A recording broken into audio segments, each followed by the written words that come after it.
Good morning. Welcome back to my channel Amrita learning hub. मेरा आज का विषय है ज्ञान एवं पाठ्यक्रम, नॉलेज एंड करिकुलम। मेरा आज का उपविषय है, टॉपिक है ज्ञान, नॉलेज।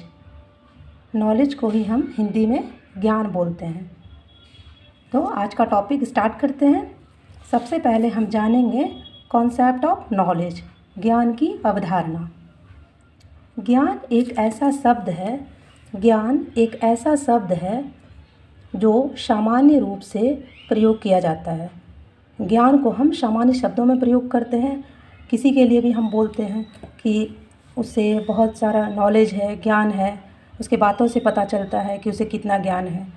तो ज्ञान का प्रयोग सामान्य शब्दों में किया जाता है। दूसरा, ज्ञान का अर्थ बहुत व्यापक है। ज्ञान का अर्थ है किसी विषय को विस्तृत रूप से जानना, उसका अनुभव और बोध करना। ज्ञान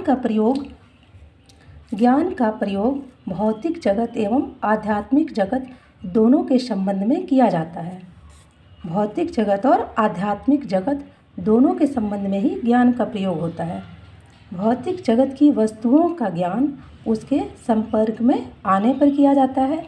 जैसे भौतिक जगत में हम कुछ ज्ञान आँखों से देखकर, कान से सुनकर तथा हाथ से छूकर और नाक से सूंघकर प्राप्त करते हैं कि ये वस्तु कैसी है, देखने में या छूने में या सूंघने में तो हम पता कर लेते हैं कि ये क्या है। तो इसी प्रकार भौतिक जगत में हम ऐसे वस्तुओं को अनुभव करते हैं। इस प्रकार आध्यात्मिक ज्ञान के संदर्भ में साक्ष्य, तर्क, बुद्धि तथा अंतःप्रज्ञा आदि का सहारा लिया जाता है।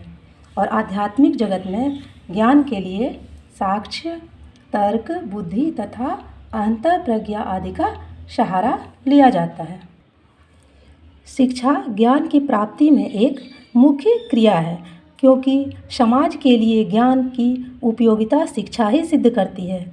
शिक्षा के द्वारा ही हम ज्ञान के महत्व को अधिक अच्छी तरह से समझ पाते हैं। शिक्षा का कार्य मनुष्य को आंतरिक और बाह्य दोनों प्रकार का ज्ञान प्रदान करना है। ये शिक्षा की महत्वपूर्ण भूमिका है ज्ञान में।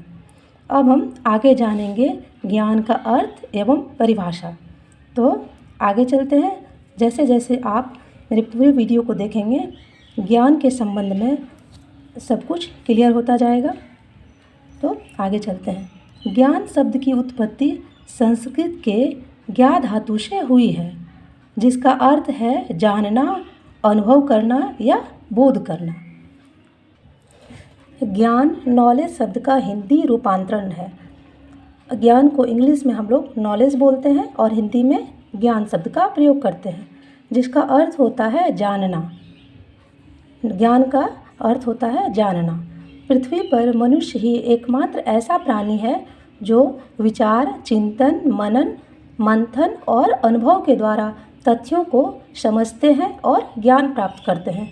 मनुष्य क्या करते हैं? विचार करते हैं, चिंतन करते हैं, देखे हुए या सुने हुए, पढ़े हुए शब्दों को मन ही मन दोहराते हैं, मनन करते हैं, उसका मंथन करते हैं और अनुभव के द्वारा तथ्यों को समझते हैं और ज्ञान प्राप्त करते हैं। अब हम विभिन्न मनोवैज्ञानिकों के द्वारा दी गई परिभाषाओं को जानेंगे। तो आगे हम जानते हैं।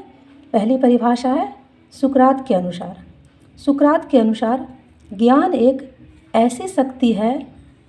यहाँ सुकरात ने ज्ञान को एक शक्ति के रूप में कहा है। ज्ञान एक ऐसी शक्ति है जिसकी सहायता से कोई भी कार्य किया जा सकता है। ज्ञान के द्वारा कोई भी कार्य हम करने में सक्षम हैं। तो ज्ञान एक शक्ति के रूप में है।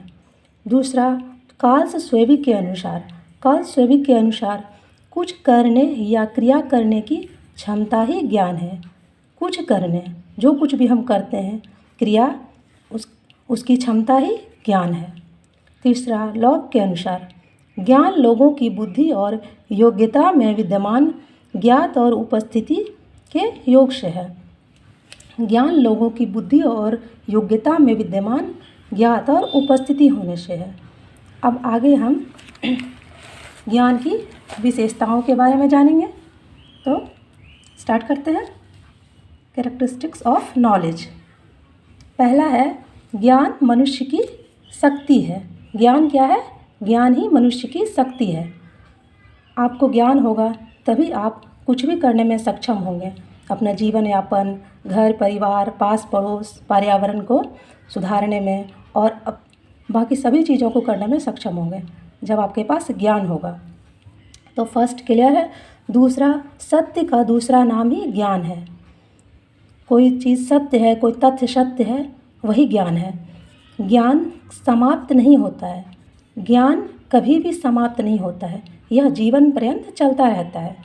ज्ञान की कोई सीमा नहीं है। ज्ञान की कोई सीमा नहीं है।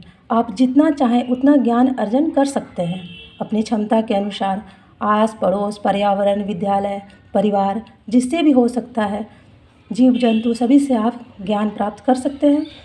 तो ज्ञान की कोई सीमा निश्चित नहीं है। पाँचवा, ज्ञान अनुभव के द्वारा प्राप्त किया जाता है। सबसे ज़्यादा ज्ञान हम अपने अनुभव के द्वारा ही प्राप्त करते हैं। तो ज्ञान अनुभव के द्वारा प्राप्त किया जाता है।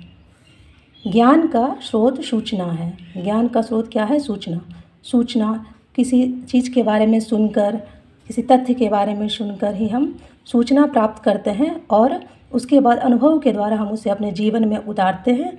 यही ज्ञान है। इसलिए ज्ञान का स्रोत सूचना है। ज्ञान 3 तथ्यों पर आधारित है। पहला, सत्य, साक्ष्य और विचार। पहला, सत्य। जो सूचना हम प्राप्त करते हैं वो सत्य है, उसका क्या साक्ष्य है और उस पर विचार करते हैं। अनुभव के द्वारा ही हम सही निष्कर्ष पर पहुंचते हैं और यही हमारा ज्ञान होता है। नेक्स्ट, ज्ञान सतत रूप से विकसित होता है। ज्ञान अचानक से ही कोई ज्ञानी नहीं होता है, इसलिए यह सतत रूप से विकसित होता है, धीरे धीरे विकसित होता है, लगातार। इसलिए ज्ञान सतत रूप से विकसित होता है। नेक्स्ट, ज्ञान जीवन पर्यंत चलने वाली तथा कभी ना समाप्त होने वाली प्रक्रिया है। ज्ञान जन्म से लेकर मृत्यु पर्यंत निरंतर चलती रहती है और कभी भी समाप्त नहीं होती है। तो आज का मेरा टॉपिक ख़त्म होता है, समाप्त होता है। Please like, share and subscribe my channel. अगर आपको मेरा वीडियो अच्छा लगे तो प्लीज़ अपना प्यार दें। Thank you.